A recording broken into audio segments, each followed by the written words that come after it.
I spent hours yesterday trying to find logic behind Sisyphus being happy, and only for me to laugh at myself in the end. Because guess what? Albert Camus wrote the whole book about the universe being irrational, it has no logic and no meaning, only for us to question the logic behind Sisyphus being happy. It was like a trap, the whole quote is like a trap. The writers at that time criticized him for this quote because how can he be happy? They tried to search for a reason to why would he be happy when in fact it's not even a question. He said imagine, someone should imagine him happy. It doesn't say that he is happy or he should be happy. He just said that someone must imagine him happy. And guess what? By imagining him happy, you also become happy because his problems, I'm pretty sure, are a lot worse than yours. And I kept questioning myself, how could Sisyphus be happy the past few days? And every day I came with a different idea. Maybe he has meaning, but in the book, it's clear that the meaning is absurd. Push a rock up the mountain and for it to come back down. It's an absurd meaning. So it's clearly not the meaning. Also, I'm pretty sure it doesn't make you happy. So then I said, hey, maybe he's happy just to be happy, so the gods are upset because the punishment is not working if he is happy. And I kept questioning myself, why would he be happy? How can I imagine him happy? But in the end, the whole book is about the universe being irrational, having no logic, and having no meaning.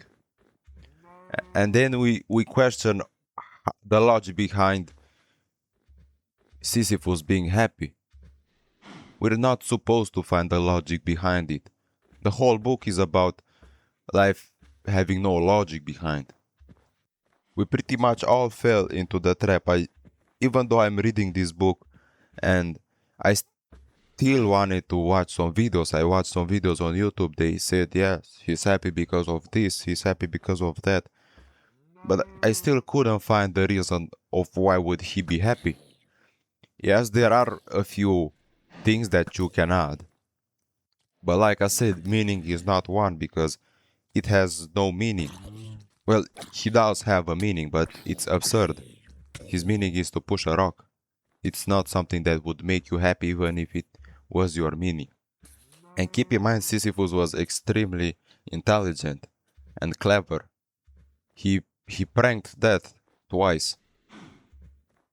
But Sisyphus' punishment is to push the rock up the mountain only for it to come back down.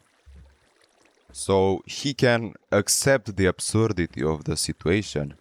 He can accept that it has no meaning behind it, that he is not going to reach for some divine answer. So he, by accepting it, does not fall into despair. And when you stop falling into despair because you cannot understand it or you want it to end, and also you stop searching for a divine reason or for some divine gift that's coming your way, by accepting this, you become at peace with yourself somewhat. And he could, in fact, begin to enjoy his life.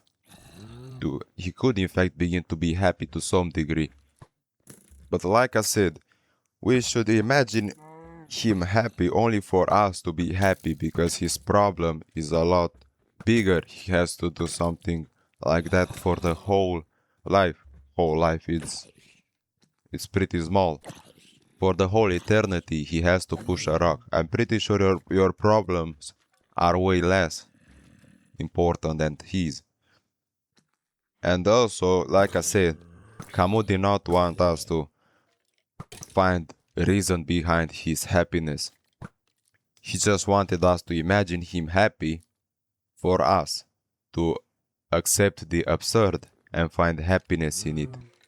We are not supposed to find logic behind it because the whole book is about the universe being illogic, the universe being irrational, and having no meaning.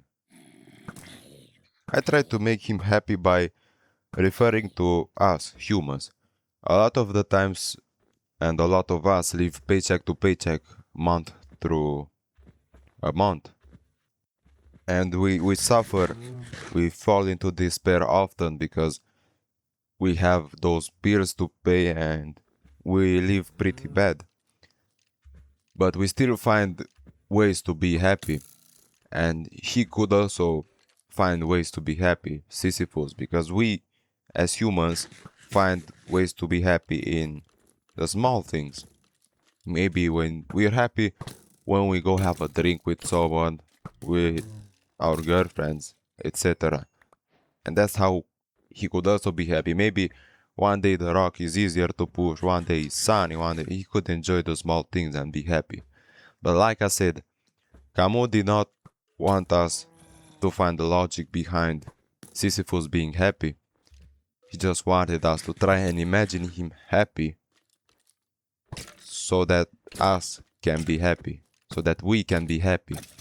Also ask yourself, is Sisyphus is happy with no logic? If there's no logic behind the happiness of Sisyphus, maybe there's also no logic behind your suffering. Maybe you should just accept the absurdity of your suffering, like Sisyphus does.